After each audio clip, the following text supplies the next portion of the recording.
Ici, je vais vous montrer une façon de pouvoir payer ChatGPT, donc OpenAI, avec PayPal. C'est la principale raison de cette vidéo. Comment payer OpenAI avec PayPal? En fait, en utilisant ce site qui s'appelle Gouet.ai, et il y a plein de choses, hein. Déjà, on peut le payer avec PayPal, c'est ça qui est important.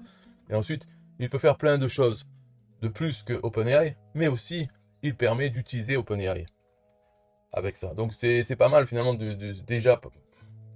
C'est plus simple. On va dire c'est plus simple. Si on veut payer avec PayPal, on n'a pas le choix. OpenAI n'accepte pas PayPal. Donc autant utiliser eux. Est-ce que c'est plus cher, moins cher? Bon. Enfin, est-ce que c'est plus cher? Oui, sûrement. Mais il faut même pas le calculer combien ça coûte. C'est pas grave. On va pas, de toute façon, ça va pas coûter cher. On n'utilise pas intensément. Si on utilise intensément OpenAI, c'est-à-dire vraiment des milliers de choses, eh ben, on sort la carte bleue, on met la carte bleue dans OpenAI et on essaie d'avoir le prix le moins cher. Oui, mais sinon, pour une utilisation standard, c'est-à-dire moi, par exemple, mon utilisation, elle n'est pas intensive. Je l'utilise pour répondre aux commentaires postés sur ma chaîne YouTube, par exemple. Donc ça, des commentaires, combien je vais en avoir par jour? Un, 2. Alors, si ça devient populaire, ça sera 10, 100 par jour. C'est rien, c'est pas intensif, ça. 100 par jour, ça fait 3, combien, 3000 par mois, un truc comme ça. Même 10 000 par mois, c'est pas énorme. Donc ça ne vaut pas le coup de s'intéresser au prix. Après, j'utilise aussi sur deux sites que j'ai, c'est-à-dire deux sites automatiques qui vont chercher le contenu d'une page, d'un site externe. Et donc j'utilise OpenAI, en tout cas ChatGPT, on va dire GPT-3, pour faire un article à partir du contenu de la page que j'ai prise ailleurs. Je veux générer un article et je mets les deux, le contenu de la page plus l'article, je crée une nouvelle page. Et ça se fait aussi automatiquement. On va dire que tous les jours, il y en a peut-être une dizaine de pages, tous les jours ça poste. Donc tous les jours, il y a une dizaine. Je demande à GPT de me faire un article à propos du contenu de la page qui vient automatiquement. Donc ça fait pas beaucoup. Alors lui, on peut voir dans Explore, bon, tant qu'à faire, puisqu'on est là, on peut regarder un peu qu'est-ce que c'est Gouet. Gouet, c'est pour l'intelligence artificielle, mais eux, ils utilisent plein de choses d'intelligence artificielle pour les images, le son, les vidéos, ChatGPT, tout ça. Ils utilisent pour faire des recettes, faire des choses qui demandent plusieurs étapes, normalement. Alors après, avec ces recettes, ils font des choses, donc ils proposent d'utiliser ces recettes. On n'est pas obligé, on peut. Moi, j'utilise juste pour ChatGPT. Donc on regarde tout ça, je vais faire passer. Il y en a plusieurs, et il y en aura plus après. Moi, j'utilise donc celui-là, par exemple, Large Models GPT-3. En fait, il n'y a pas que GPT-3 dedans. On peut choisir le modèle qu'on veut. Mais voilà, j'utilise celui-là, cette recette, finalement, qui demande qu'un prompt et qui nous renvoie la réponse avec le modèle qu'on a choisi et les paramètres qu'on a choisis. Voilà. Et j'utilise aussi un en au-dessus qui est celui-là, là, Create a Perfect SEO Optimized Title and Paragraph. Lui, ce qu'il fait, c'est plusieurs étapes. On lui donne. Donc moi, souvent, je lui donne le titre, par exemple, d'un produit que j'ai pris dans une liste sur un autre site, le nom du produit. Et avec ça, il utilise un service qui fait une recherche Google sur ça, sur ce qu'on lui donne. Donc, moi, c'est le titre d'un produit. Donc, il a les 10 premiers résultats de cette recherche sur Google. On peut lui dire Google France ou Google autre. Et avec ces 10 résultats, il y a un prompt qui demande à un ChatGPT de créer un article optimisé pour le SEO à partir des résultats de cette recherche. Donc, les 10 premiers résultats, il a le contenu de ces 10 liens, et avec le contenu, hop, il faut qu'il fasse un article. On peut lui donner des mots-clés qu'on veut avoir dans cet article, et d'autres choses. Bon, bref, voilà, je me sers de celui-là pour faire un article. Comme ça permet d'avoir plus de choses, plus de contenu que juste la description. Quand je le prends ailleurs, j'ai le titre et la description. Et pour pouvoir avoir plus de choses, eh bien, je préfère utiliser cette recette, parce que comme ça va faire une recherche Google sur le nom de ce produit. Et peut-être, s'il est connu dans Google, les résultats parleront de ce produit. Mais sinon, ça sera des résultats qui parleront de toute façon du titre du produit. Si par exemple le titre du produit c'est comment gagner de l'argent avec le trading, ou non, disons si c'est un produit, c'est gagner de l'argent avec le trading en 30 jours, eh bien ça va faire une recherche là-dessus, tous les résultats auront rapport avec gagner de l'argent, trading, 30 jours. Donc l'article final, il parle bien d'une formation sur ça, même si elle n'existe pas, même si elle n'est pas connue par Google parce qu'elle est trop nouvelle. De toute façon, il va faire un article qui correspond au produit. Parce qu'il n'y a rien de sorcier, finalement, ceux qui sortent des produits, ils n'ont rien inventé. Et ChatGPT peut très bien faire une description d'un produit imaginaire. Et s'il existe, ou si d'autres en parlent, eh bien, là carrément, il y a des détails dans l'article qui correspondent vraiment à ce que c'est.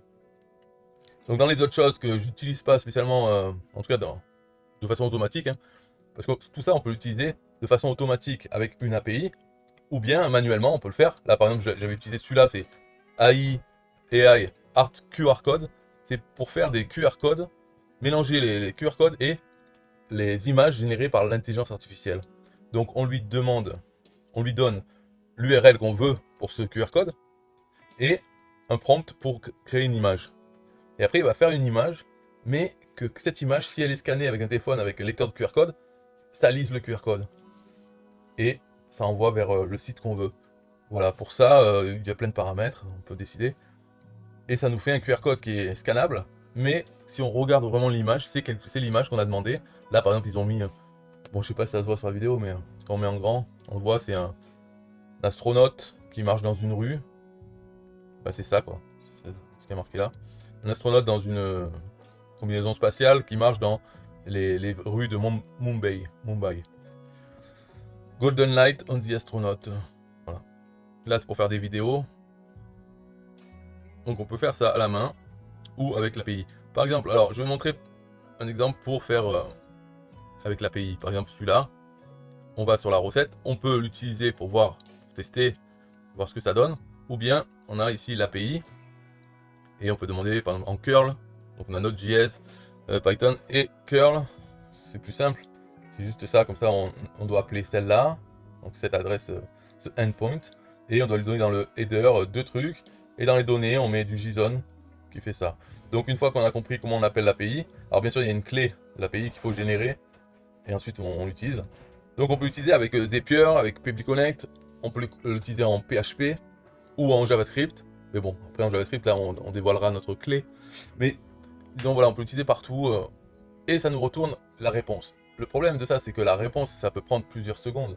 Donc il faut même plusieurs dizaines de secondes. Ça dépend de qu'est-ce qu'on veut faire. Par exemple, créer une vidéo, ça peut prendre plusieurs minutes même. Donc ce qu'il faut faire, c'est dans le code, mais là après, ça sort. De toute façon, cette vidéo, je ne vais même pas expliquer comment faire et tout ça, parce que c'est juste si on veut utiliser OpenAI avec PayPal. Donc on va sur Google, voilà, j'arrête de parler. C'est pour lui. Alors quand on sign up, avant, je sais pas si c'est le cas, mais on avait déjà des crédits gratuits. Donc on peut commencer comme ça. Et ensuite, on peut payer soit un abonnement, ou bien payer les crédits directement. Moi, c'est ce que je fais. Donc, les contacts, parce qu'eux, ils vendent des crédits. Si on voit le pricing, là, c'est petit à petit. Enfin, 10 000 crédits à chaque fois, ou je sais plus combien. Et donc, moi, je les contacte. Je leur dis, je veux 200 euros de crédit. Ils m'envoient un lien PayPal. Hop, je paye. Et j'ai pour 200. Donc, ça me dure plusieurs mois. Et après, quand on voit que ça baisse, là par exemple, si j'ai. Voilà, là si je clique sur ça, je vois que j'ai 18 822 crédits. Ah, et là, il marque chaque nouveau compte reçoit 10 000 crédits. Non, 1000 crédits. Donc les workflows coûtent environ 5 crédits à chaque fois. Mais ça dépend des trucs. Moi, le mien là que j'utilise pour répondre aux commentaires YouTube, ça me coûte 1 crédit à chaque fois. En fait, j'utilise pour faire répondre aux commentaires, j'utilise aussi pour créer une description à partir du titre de la vidéo, et d'autres choses comme ça. Mais ce qui est bien, c'est que quand on l'utilise une fois, par exemple pour créer la description d'une vidéo, ça, ce qu'on a fait, on peut très bien l'utiliser dans d'autres endroits. On peut le sauver aussi. Donc, comme dans mes sites, quand je génère, je le sauve. Après, j'ai plus besoin de générer à chaque fois. Donc, c'est pas à chaque affichage de la page que je paye les crédits, c'est une fois pour toutes. Et pour les descriptions des vidéos, c'est pareil, quand j'en crée une, après je me sers de ça pour publier sur Facebook à propos de la nouvelle vidéo qui vient de sortir, et je mets ce texte. Donc on peut l'utiliser à plusieurs endroits.